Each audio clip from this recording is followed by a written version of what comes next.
नमस्कार मित्रों, सनातन धर्म डायरीज में आपका स्वागत है। हुआ अयोध्या में बहुत बड़ा चमत्कार। तो आइए जानते हैं ऐसा कौन सा चमत्कार अयोध्या में हुआ है जो कि रामलला की मूर्ति जैसी दूसरी मूर्ति प्राप्त हुई है। नदी में दिखा चमत्कार। अयोध्या के रामलला जैसी भगवान विष्णु की प्राचीन मूर्ति मिली है। कोरियोलॉजिस्ट बोले, शास्त्रों में है इसका जिक्र।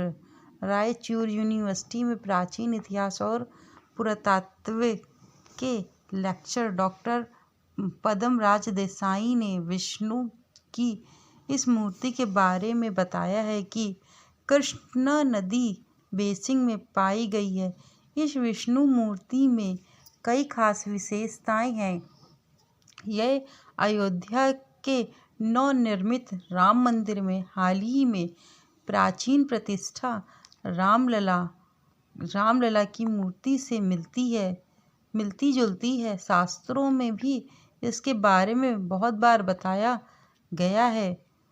कर्नाटक के रायचूर जिले के एक गांव में कृष्णा नदी से हाल ही में भगवान विष्णु की एक प्राचीन मूर्ति मिली है।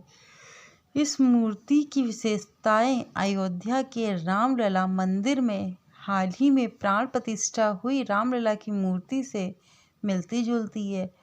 प्रसिद्ध पुरातात्विक डॉक्टर देसाई ने कहा, यह मूर्ति वेंकटेश्वर जैसी है जैसे कि शास्त्रों में इसका वर्णन मिलता है। रायचूर कर्नाटक के रायचूर जिले के एक छोटे से गांव में कृष्णा नदी से हाल ही में भगवान विष्णु की एक प्राचीन मूर्ति मिली हुई है, जिसमें सभी अवतारों को उसकी आभा चारों ओर से घेरे हुए है।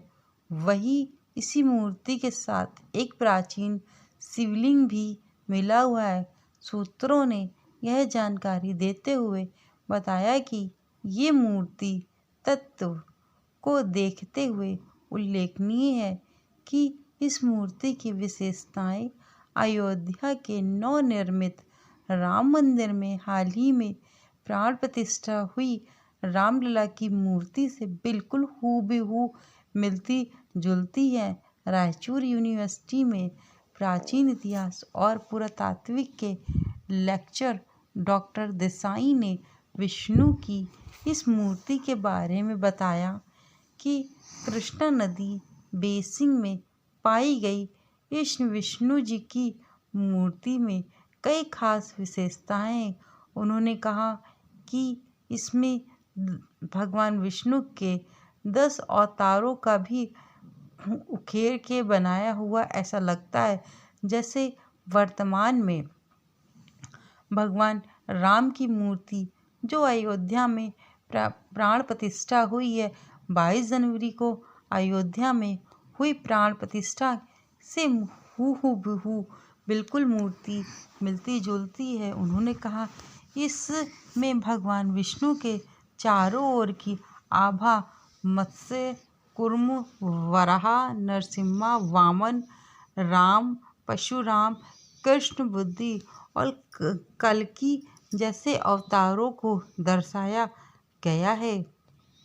मूर्ति की विशेषताओं के बारे में विस्तार से बताते हुए उन्होंने कहा कि इस मूर्ति में विष्णु खड़ी अवस्था में है और उनकी चारों भुजाएं, उनके 2 ऊपरी हाथों में शंख और चक्र हैं, वहीं 2 निचली हाथों में कटी हस्त और वरदा हस्त है, वरदान देने की स्थिति में है। प्रसिद्ध पुरातात्विक ने कहा कि ये मूर्ति वेंकटेश्वर से मिलती जुलती है जैसे कि शास्त्रों में बताया गया है। हालांकि इस मूर्ति में गरुड़ नहीं है, जो आमतौर पर भगवान विष्णु की मूर्ति में पाया जाता है। इसकी बजाय 2 महिलाएं हैं। उन्होंने बताया कि भगवान विष्णु को सजावट का शौक है, इसीलिए मुस्कुराते हुए विष्णु की इस मूर्ति को मालाओं और आभूषण से सजाया गया है।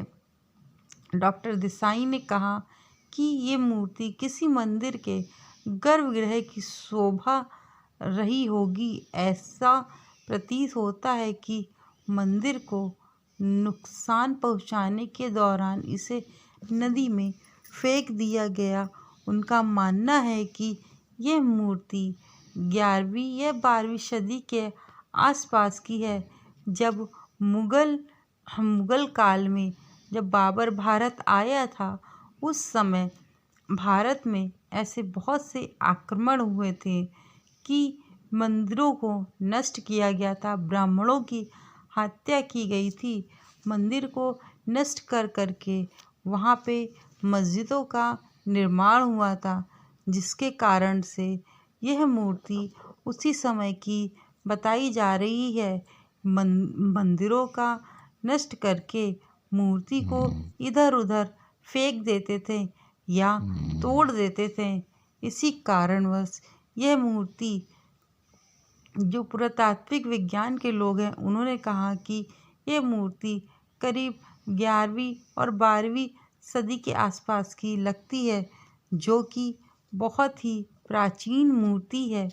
और इस मूर्ति में भगवान विष्णु का अवतार है, भगवान परशुराम का भी अवतार है। उनके जितने भी अवतार हुए हैं इस मूर्ति में विद्यमान है। जैसे कि जो रामलला की मूर्ति स्थापित हुई है अयोध्या में, उसी प्रकार से यह मूर्ति बिल्कुल दिखाई पड़ती है।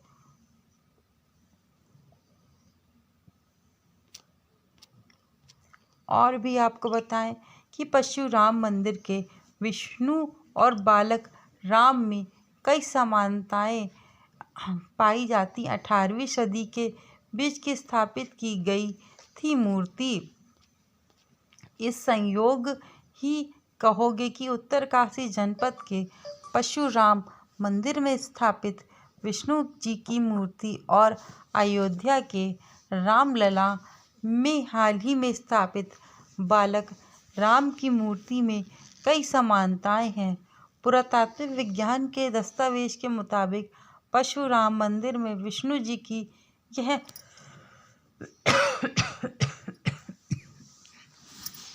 मूर्ति 8वीं या 9वीं सदी के बीच में स्थापित की गई थी, जबकि अयोध्या राम मंदिर में मूर्ति की प्राण प्रतिष्ठा 22 जनवरी को हुई थी। इसके बाद ही दोनों मूर्तियां में बहुत समानताएं पढ़ी गई हैं।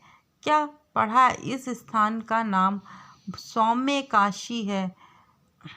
परशुराम विष्णु जी के अवतार माने गए हैं। स्कंद पुराण के केदार खंड में वर्णित है कि परशुराम क्षत्रिय के साथ युद्ध हुआ था। इस दौरान वे बहुत क्रोधित हो गए थे। काफ़ी प्रयास करने के बाद भी उनका क्रोध शांत नहीं हुआ था। इस पर भगवान शिव ने उन्हें हिमालय के उत्तरकाशी में तपस्या करने को कहा। इसके बाद परशुराम ने वरुण वात पर्वत के विमलेश्वर मंदिर में तपस्या की थी, जिसके बाद उनका क्रोध शांत हुआ और सौम्य हो गए थे। इस पर भगवान काशी विश्वनाथ ने उन्हें आशीर्वाद दिया कि इस स्थान को सौम्य काशी के नाम से जाना जाएगा। परशुराम द्वारा स्वयंभू शिवलिंग पर मंदिर का निर्माण किया गया था। दोनों में यह समानता है, दोनों में विष्णु के 10 अवतारों की आकृतिक उखेरी हुई है। दोनों मूर्ति की विंगंगमता और हाव भाव भी एक जैसे ही हैं। दोनों की मूर्तियों में कमल नयन नक्श दोनों समान है। दोनों मूर्तियों में भगवान खड़ी मुद्रा में है। दोनों मूर्तियां काले पत्थर की बनी हुई हैं। इसी कारण दोनों मूर्तियों में यही समानता पाई गई है। और भगवान राम की 22 जनवरी को जो प्राण प्रतिष्ठा हुई है, उससे मिलती जुलती एक मूर्ति वेंकटेश्वर जैसी मूर्ति प्राप्त हुई है।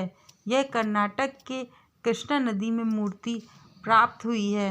यह एक किसी चमत्कार से कम नहीं है कि रामलला की इधर प्राण प्रतिष्ठा हुई, उधर रामलला की मिलती जुलती हूबहू मूर्ति वहाँ पे मिली।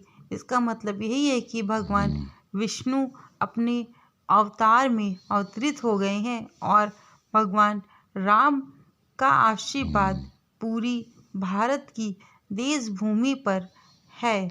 यदि मेरे द्वारा बताई गई यह जानकारी आप लोगों को अच्छी लगी हो तो चैनल को लाइक, शेयर एंड सब्सक्राइब करना मत भूलिएगा और कमेंट में जय श्री राम अवश्य लिखिएगा, जिससे मेरे द्वारा जो भी वीडियो बनाए जाते हैं रामलला की या भगवत गीता के जो भी वीडियो बनाए जाते हैं उनकी जानकारी आप लोगों को प्राप्त होती रहे। जय श्री राम।